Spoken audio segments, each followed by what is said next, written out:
I think that this draft is probably one of the most fascinating drafts for the Niners in quite some time.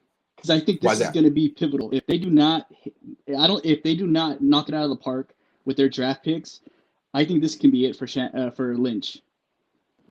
They have to retool the entire depth of the team in this draft, don't they? Yes, exactly. Yes. And yeah, I feel that they definitely do, and also that they cannot miss on their first round pick as well. Because losing Solomon Thomas, 3-4 years after you drafted him, not very good. McGlinchey Right. so far has been kind of a bust. You should have had an All-Pro on your team in that Solomon Thomas pick. Instead, you got nothing.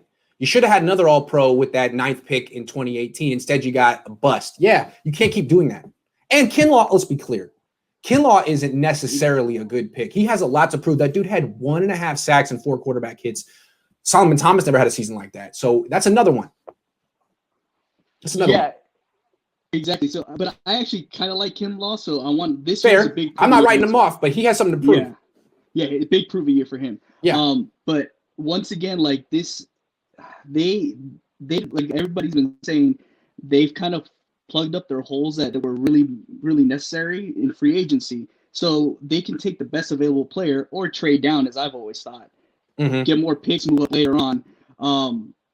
But I just really feel like this draft this upcoming year is pivotal for make or break, 100%. Because again, like the Niners didn't really use free agency to get better. They used free agency to like hold serve, bring it back, plug holes with their own guys, and now the draft is their opportunity to actually make improvements now. And the thing is, they only have 2 picks in the top 100, 7 after the top 100, so they need to maneuver. Yeah, and that's the thing that I think that if they could trade back in the first round, I actually prefer that because they don't really need to do anything crazy. They don't need a quarterback in the first round.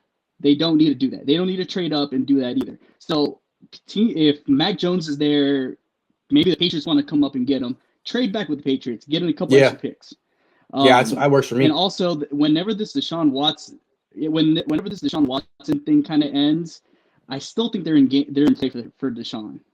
Well, we'll see, man, because that's getting real murky. I don't know what the hell is going on there, man. Has there been any new information? Because it was like every 6 hours for a while, but it seems like another dozen girls haven't come forward recently. So, not that I know of, but I was talking with my girlfriend about it, and even she says like that seems kind of like muddy on the lawyer's part. Like, I'm all for like women coming out. You've been abused. Go, get your justice. But it just seems murky. I don't know. I have no idea what to make of it. I don't even really want to take sides, but it's very interesting. I get you. Yeah. So, hey, man, thanks for coming on and not cursing. Thank you. Thanks, man. Have a good one, man.